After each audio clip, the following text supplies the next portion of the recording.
안녕하십니까. 거꾸로 투자하는 쇼킹 부동산입니다. 한국은행이 오늘 쇼킹 선언을 했다. 시작해보겠습니다. 그 전에 구독으로 인생 바꾸시기 바랍니다. 자, 앞으로 집값은 어떻게 될까요? 자, 저희가 여러 번 강조를 드렸죠. 물가를 보라고 말씀을 드렸습니다. 자, 왜 물가가 중요하냐? 결국엔 대한민국에서 아파트는요, 주거의 필수제이기 이전에 자산으로서의 역할이 굉장히 큰 부분입니다. 이 자산은 결국에는 유동성, 금리와 밀접하게 연관이 있다 말씀드렸죠. 자, 그런데 한국은행의 설립 목적은 물가 안정입니다. 전년 동기 대비 소비자 물가 상승률 2%를 안정적으로 유지하려고 해요. 그것을 보고 시중에 적정한 통화량이 뿌려졌는지 확인을 하고 한국의 화폐 가치 안정을 꾀한다고 말씀드렸습니다. 자, 그런데 인플레이션 압력이 가속된다는 것은 어떤 것을 부른다? 한국은행의 긴축을 부른다 말씀드렸습니다. 자, 이 긴축 과정에서 지속적으로 금리 인상이 진행되게 되면 당연히 부동산에서 전세와 매매 가격 하락세가 확대되는 결과가 만들어집니다. 자, 그래서 많은 전문가마다 이 금리 인상 부분과 부동산 시장 가격 하락에 대해서 의견이 좀 달라요. 자, 그런데 저희가 분명하게 말씀드렸지만 금리는요, 부동산 시장에 밀접하게 영향을 주는데 금리 한 차로 오른다고 바로 부동산 시장에 영향을 받지는 않습니다. 지속성이 중요하다 말씀드렸어요. 한 번 금리를 올리고 나서 그 다음에 얼마나 자주 그리고 짧은 기간에 올리냐의 영향을 많이 받는다 말씀드렸죠. 자, 그러면은 이런 식으로 장기적으로 이어진 긴축은 어떤 결과를 만들어낸다? 부동산 거품 붕괴로 이어진다 말씀을 드렸습니다. 자, 과거에 일본 부동산 버블 붕괴와 미국 서프라임 모기 사태 역시도 저물가와 고물가의 반복이 만들어낸 결과물이라고 말씀드렸습니다. 자, 이렇게 치솟는 고물가가 결국에는 강한 긴축을 불렀다는 부분인데, 자, 일본 사례를 볼게요.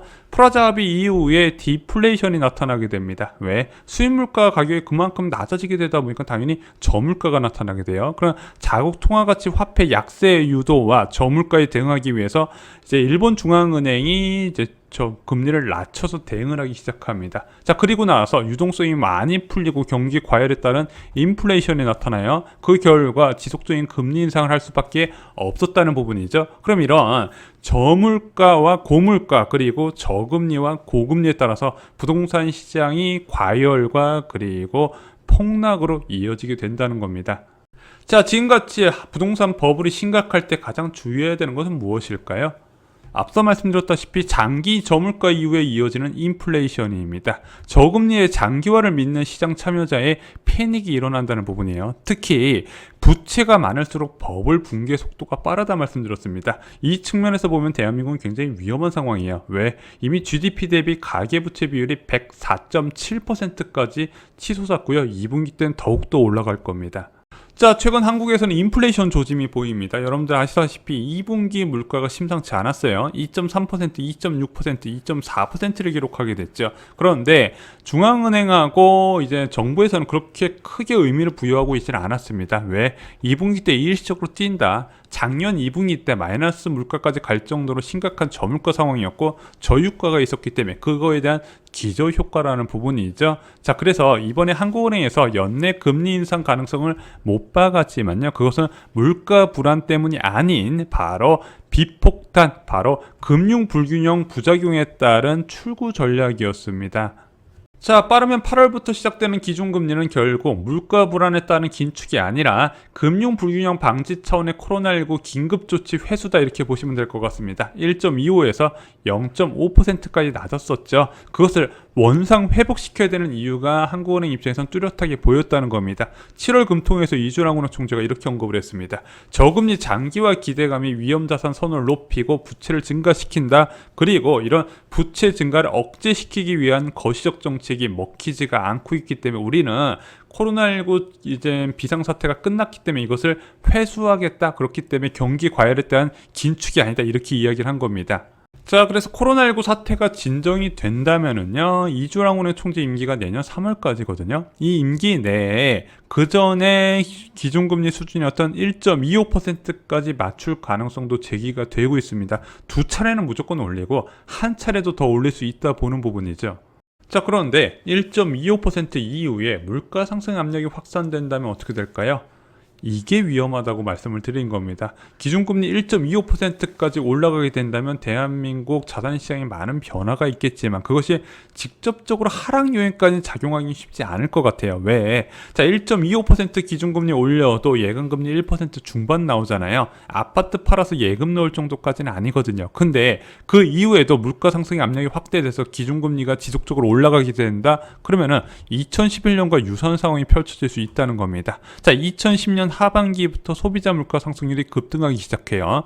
한국은행에서는 5차례 기준금리 인상으로 대응을 했습니다. 자, 1.25%에서 긴축으로 3차례만 더 올려도 기준금리가 2%가 되거든요. 그건 예금금리 2.5%가 되고요. 전세자금 대출과 주택담보대출 금리가 지속되게 됩니다. 또한 2.5%라는 예금에 돈을 맡기기 위해서 매도자가 증가하는 부분도 염두를 해두셔야 됩니다. 그런데 결국에는 내년에 물가가 기준금리가 어디까지 올라가는지를 결정하는데 올해 이후에 물가가 어떻게 될까 굉장히 궁금하죠. 그런데 한국은행에서 오늘 보고서를 발간했습니다. BOK 이슈노트, 제목은 최근 인플레이션 논쟁의 이론적 배경과 우리 경제 내 현실화 가능성 점검 내용이었습니다. 자, 이거 언론 통해서 많이 나왔죠. 결론은 한국의 물가 상승 압력이 더 커질 거란 내용입니다. 처음으로 한국은행에서 구조적 인플레에 대한 전망을 발표를 한 거예요. 자, 보고서 내용을 간략하게 소개해 드리겠습니다. 먼저 한국은요, 선진국 물가에 영향을 받는 소규모 개발 경제라는 거예요. 외부 요인의 영향을 받는다, 원자재나 선진국 물가 등. 자, 그런데 지금 물가 불안이 확대될 가능성 요인들이 많이 쌓여 있다는 겁니다. 공급층 요인과 수요층 요인에서 나눠서 볼게요. 자, 먼저 공급층 요인은요, 원자재 가격 상승세에 따른 인상 요인이 계속 늘어나고 있대요. 원자재 가격 추세가 10% 상승할 경우에 소비자 물가가 최대 0.2% 상승하는데 보통 4분기 이후에 반영된답니다. 원자재 가격이 바로 급등하고 나서 소비자 물가가 뛰는 게 아니라 일정 시간을 두고 반영이 된다는 거죠. 뒤에서 왜 그런지 설명을 드리겠습니다. 또한 요즘 해상 운임 급등에 따른 물가 압력도 가속화가 되고 있고요. 글로벌 공급망 개편에 따른 중국을 비롯한 저임금 국가의 공급 감소 부분도 앞으로 물가 상승의 압력을 확대시킨다고 합니다. 또한 대한민국 같은 경우는 노동인구 감소도 본격적으로 이슈가 될 거예요. 그러면은 인건비가 더 올라간다. 여기까지가 공급층 요인이었습니다.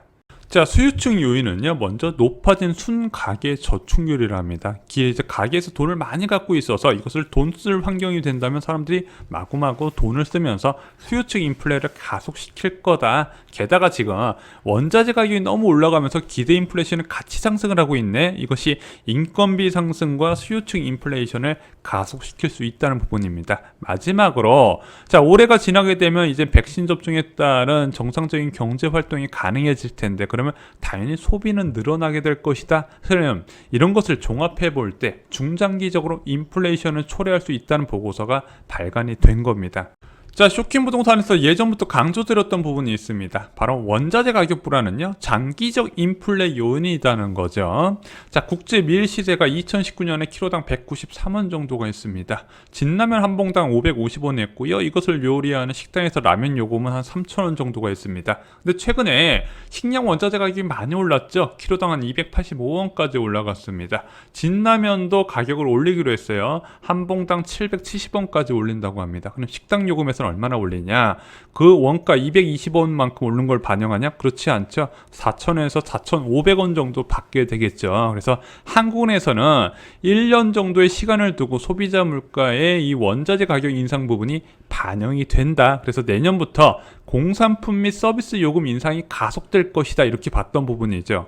자, 그동안에서 한국은행에서는 내년에는 물가 상승 압력이 크게 약해질 거라고 봤습니다. 자, 5월에 발표된 경제 전망을 보면요, 소비자 물가 상승률 1.4%가 될 거라고 봤어요. 자, 올해 1.8%가 정도 되고 내년에 1.4%니까 저물가잖아요. 자, 이 저물가면 금리를 낮춰야 되는 상황도 될 수 있기 때문에 야, 이거 금리 인상 가능성이 높지 않다고 판단하게 된 채권 전문가들의 잘못된 판단의 근본적인 원인이 됐습니다. 근데 내년에 과연 물가가 낮아질까? 아닐 거라는 거죠. 2018년부터 지연된 공산품과 서비스 요금 인상이 내년부터 본격화될 가능성이 있다는 겁니다. 지금 하나둘 공산품 요금 인상이 지금 결정되고 있죠. 조만간 이것이 서비스 요금 인상으로 이어진다는 부분입니다. 또한 내년부터는요, 미국이 긴축이 진행될 가능성이 굉장히 크거든요. 테이퍼링 테이퍼링을 비롯해서 빠르면 내년 말부터 금리 인상도 단행하게 됩니다. 그러면 당연히 달러 가격이 올라갈 수밖에 없고 원화 가치는 떨어져요.